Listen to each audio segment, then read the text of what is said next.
Pickleball is quickly becoming one of the fastest growing sports industries. At the end of 2021, there were 4.8 million players in the US, with women making up the fastest growing group. Big companies like Caravana and Casamigos now sponsor tournaments. Alice and Olivia has started selling pickleball merchandise. Travel companies have started offering international pickleball trips. There are even rumors that the game will be played for the first time in the Olympics in 2028 in LA. So, what is it about pickleball exactly that has inspired so many people to make it the center of their lives? And why is it considered to be the best sport for women?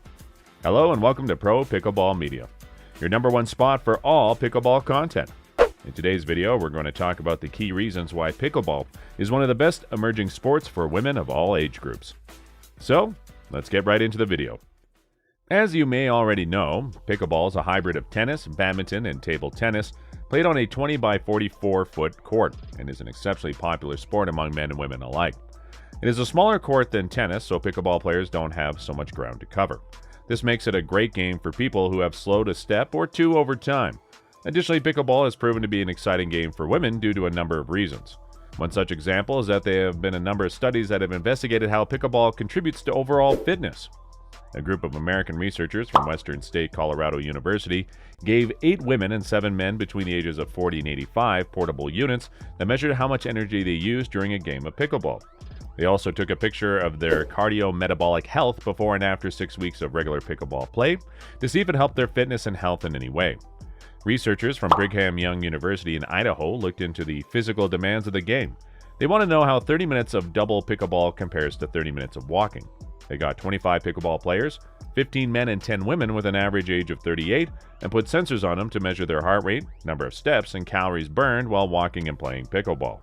Both studies showed that pickleball is a good way to get in shape. In the Western State Colorado study, picklers' average heart rate was 108 beats per minute, and they burned 353.5 calories per match.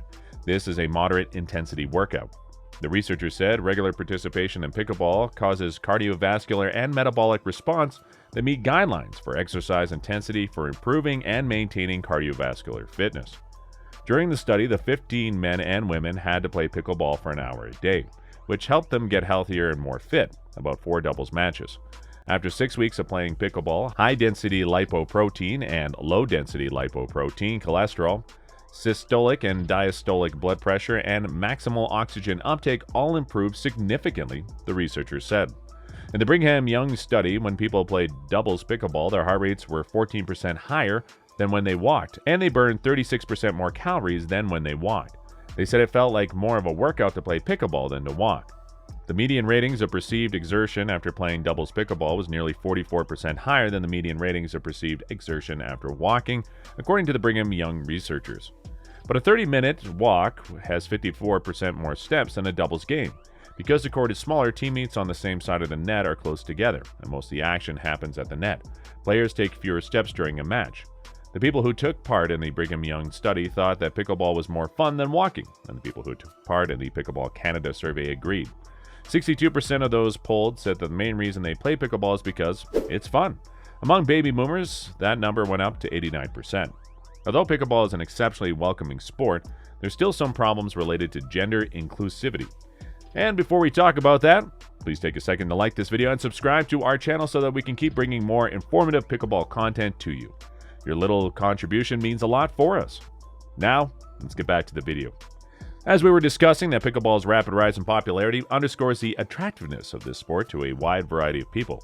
Nevertheless, we have some work to do to fully include everyone. One way to improve the sport is to make it more open to players of all genders, and tournaments are a good place to start.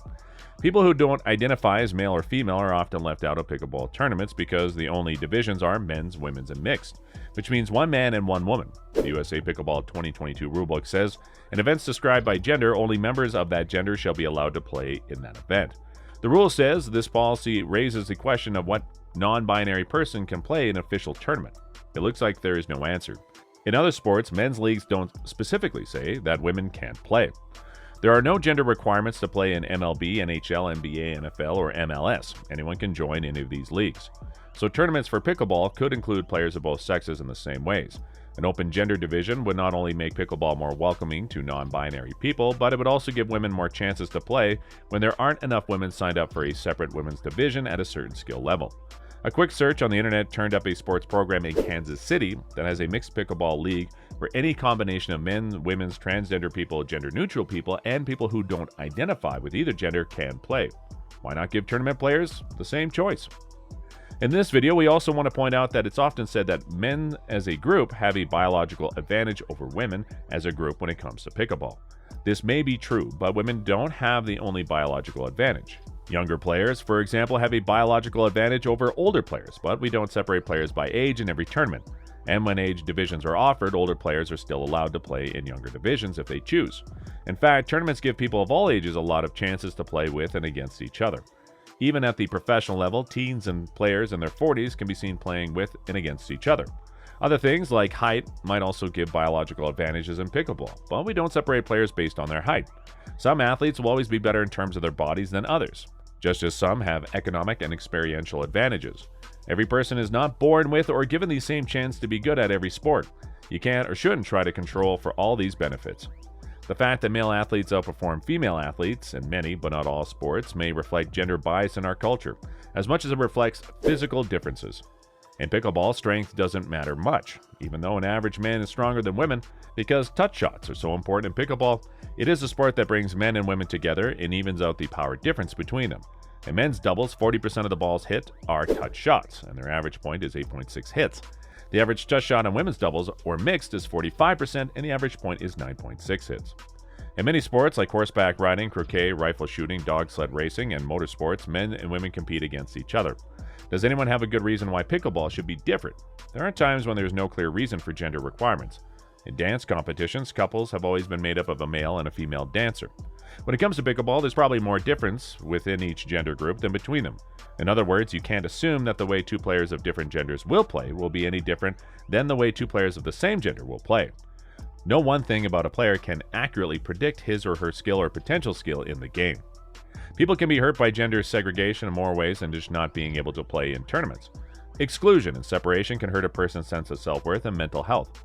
On the other hand, no one is hurt when both men and women take part in the same way. When everyone is included fully, everyone benefits, and the sport as a whole grows in a good way. This brings us to an important question. Do you think pickleball tournaments need to be more gender inclusive? Tell us in the comments. Also, don't forget to like the video and share with your fellow picklers. We'll see you soon with the next video, and thank you so much for watching.